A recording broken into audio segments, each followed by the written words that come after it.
The quiet hum of checkout scanners and soft music filled Westbrook Market.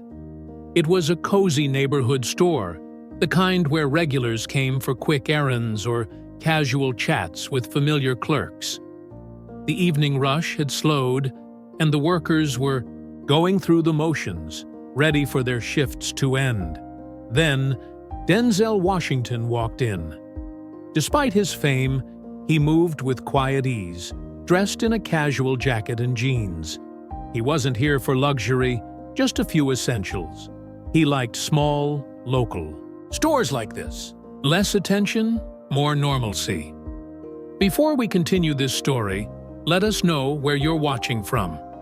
If you enjoy stories like this, subscribe to the channel, because tomorrow at 12:30 p.m., we have another special story for you. He gathered a few items, milk, bread, and a pack of bottled water, then made his way to the checkout line. Behind the registers stood Lisa, a young cashier, barely in her 20s. She looked tired, disinterested. As she started scanning his items, she barely glanced up. "You need a membership card?"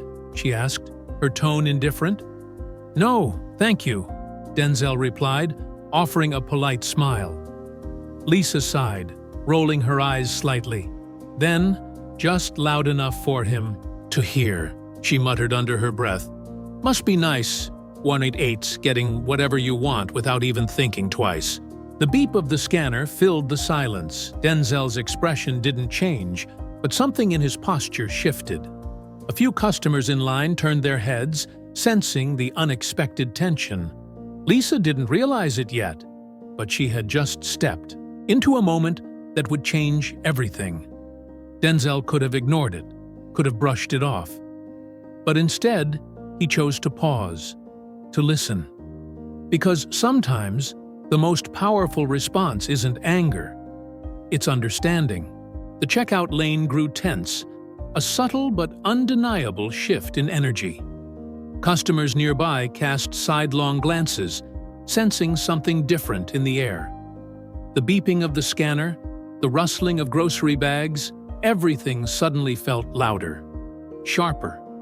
Lisa, still unaware of the impact of her words, continued scanning the items. But when she finally glanced up, her eyes met Denzel's. He wasn't angry.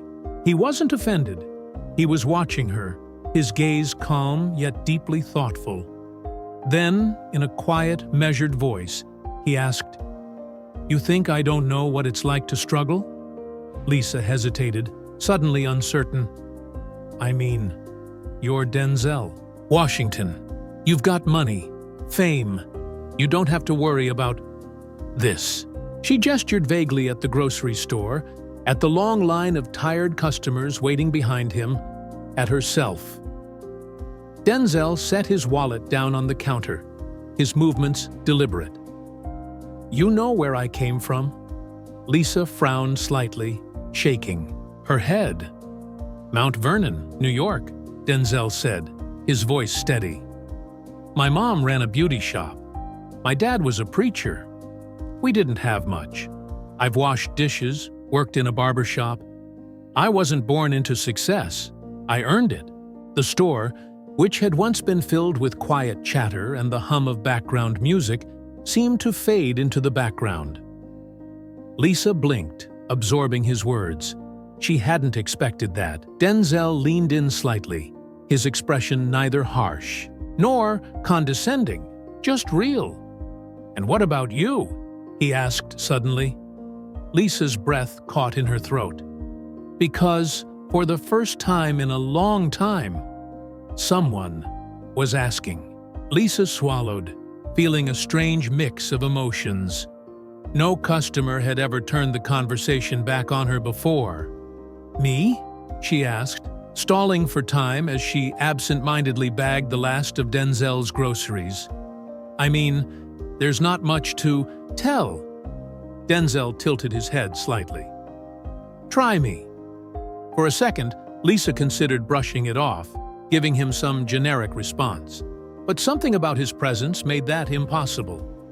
He wasn't just asking out of politeness. He genuinely wanted to know. She sighed, fingers tightening around the edge of the counter.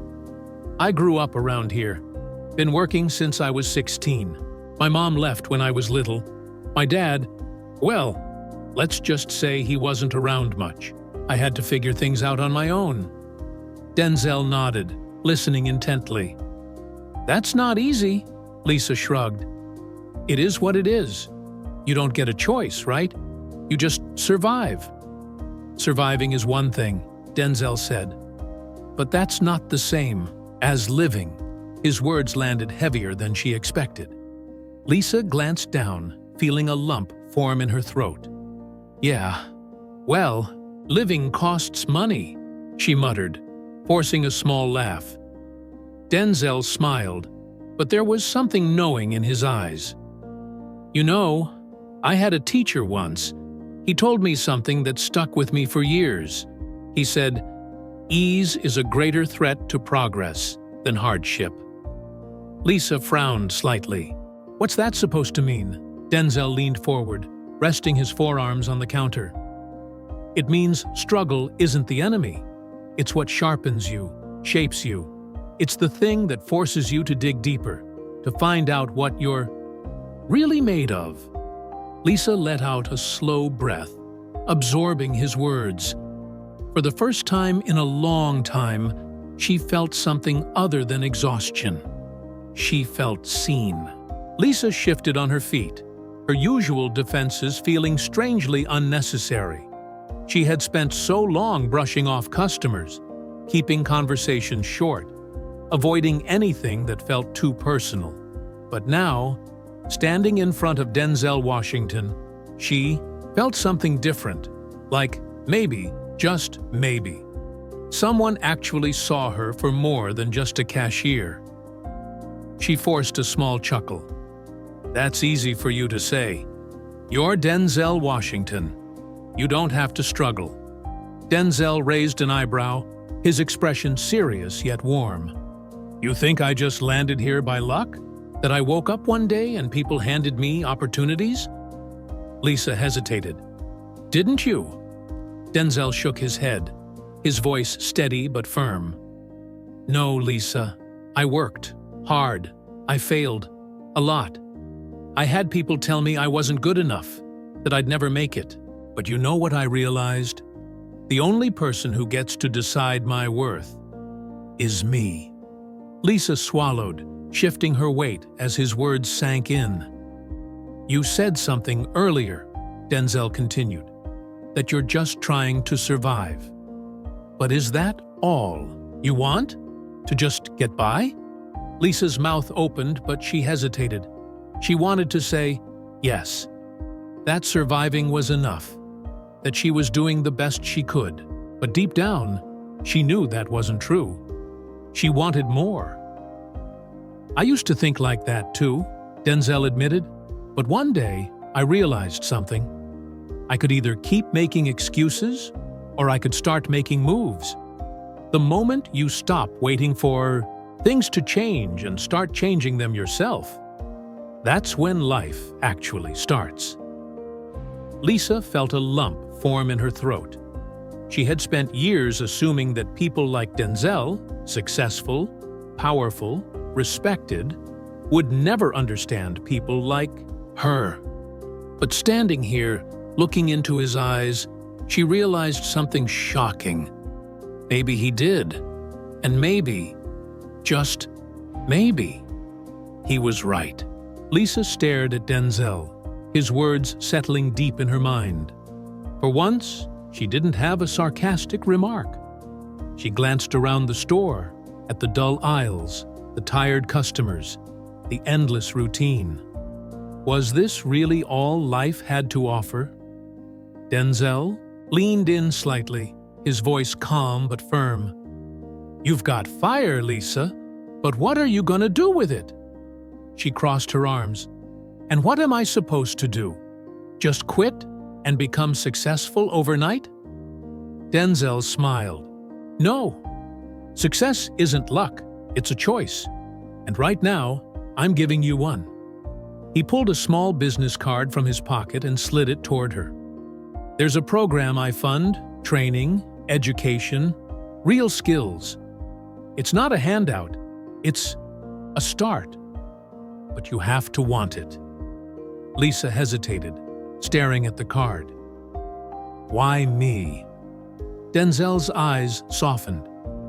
Because someone once gave me a chance when I didn't think I deserved one. And I think I might be right about you. Lisa's fingers hovered over the card.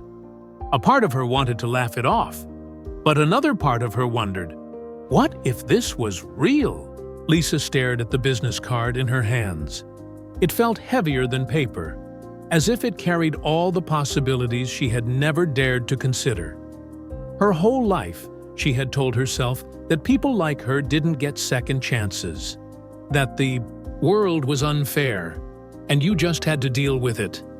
But now, sitting in her palm, was proof that maybe, just maybe, she had been wrong. She looked up at Denzel, searching his face for any sign that this was some kind of joke. But there was no condescension, no pity, just quiet certainty. I don't expect an answer now, he said, slipping his hands into his pockets. But if you ever get tired of fighting the wrong battles, give me a call. For the first time in a long while, Lisa felt something stir in her chest. Not anger, not resentment, hope. Denzel gave her a small nod and turned to leave. The store, the customers, the long line, none of it seemed to matter in that moment. As he walked out the door, Lisa looked down at the card one more time. Then, with a deep breath, she did something she never thought she would. She slipped it into her pocket. Because maybe, just maybe, it was time for something new. Sometimes, the right words at the right time can change everything. If this story inspired you, take a moment to reflect on the choices in your own life.